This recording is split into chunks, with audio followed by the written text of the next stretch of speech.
بسم الله الرحمن الرحيم waxaan halkaan rabaa inaan u digo ama aan markaas fariin u marsiyo dhammaan ummadda Soomaaliyeed wadankan yiraahdo Soomaaliya waxa iska leh Soomaali baa iska leh marka ismadiisa dawladnimadiisa horumarkiisa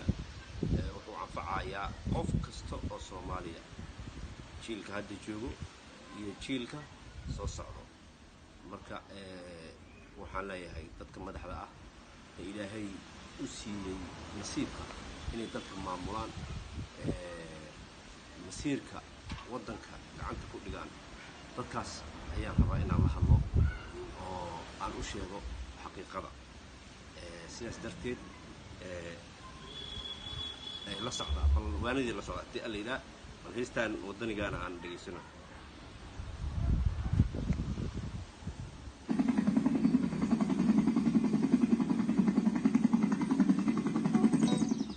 Hadii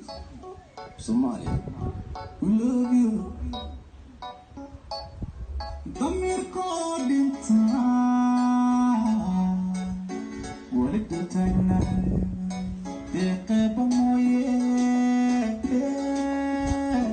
Okay, my soul. Dida dida, I need to dida dida. The nigga dida dida. The nigga dida dida. Allah ya iskale, ya umar, amaka ya iskale. Arduliga ya ibara, arduliga ya ibara. Ninta kesi daya ay tukala okir. Oduniga nunca qara, dadkii ma ka qara. Allah ya iskale, ya umar. dalkan yaa iskale dadkan yaa u maqan dalkan annaga iskale adiga iskale iyada iskale annaga dhanaa wada leh marka waa inaan ka shaqeynaa horumarkiisa iyo badbaadadiisa iyo dawladnimadiisa ninka calo shaqaystaha ee raba inuu wadankiisa gato ama wadankiisa dib u dhac ku sameeyo ninkaas in la iska qabtaa fiican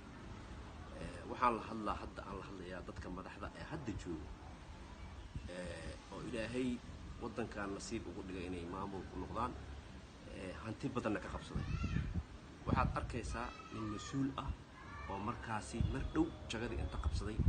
adduunka ninka ugu lacagta badan noqday wuxuu ku socdaa proof baashilida ee xabada aan karin ilmihiisii jaamacadaha ugu qaalisan ay ka dhigtaan dibadda dadkii masaakiinta ahay ee raydka ahay ee aniga ahay ee dadka kulli kamid ahay liitay wadankii waxay aad u rajeynayaan inuu noqdo wadan markaasi wax walbo hagaago isbitaal ha noqoto iskuul ha noqoto wadooyin la dhiso ha noqoto wada dadka heshiiyo ha noqoto macnaha anaga intaas aan anfaco walaalo hadad adigii Ilaahay lacag si kastaba kugu soo gashay lacag heshay oo aad heshay ilmahaaga ay nolol fiican haystaan wadanka jooga kuweena wadanka jooga wax barasho ma haystaan ya baabuur qaaliya ku socota dad baax baabuur haysan aniga ugu liita dadka waxa ku socda bahalkaas ya xabada iska daayay dabeeshaa karto ya dabeeshaa ridayso bacaad kale ma mari karo qof baa riixa ma fahanti waa gaari gacanka wali jeerida marka walaalayaal wadanka iskiisa laga shaqeeyo wadanka horumarkiisa laga shaqeeyo ilaa kuma sameeyay madaxda hadda joogtana waxaan leeyahay haddaad adigii waqti ku soo qaadatay wadanka oo waqti ayman lagu doortay waqtigaagii dhamaaday wixii aqabatay waa qabatay wixii ka halaabana waa ka halaabeen doorasho fiican oo markaasi loo dhan yahay oo raali laga yahay hala qabto haddii laakiin wax qalad la qabto ama wax oo raali ahayd la iska ahayn la qabto waxa ay ku soo noqonayso waa adiga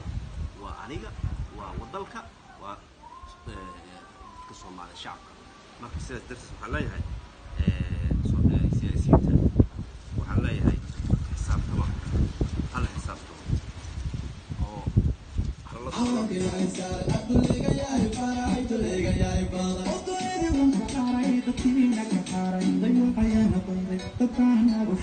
dambiga yanka galay dambiga ayaan naqaaday dadkana nagu shiiday dambigayan ka galnay dambiga kalkadana dalkana ila gato hooyoy doonayn matida ila dooqo hooyoy doonayn ubadka ila kijo hooyoy doonayn dulugu la dagaan hooyoy doonayn balaha lagu gajo hooyoy doonayn uganaysta uma amro hooyoy doonayn sakoya laysu diiro hooyoy doonayn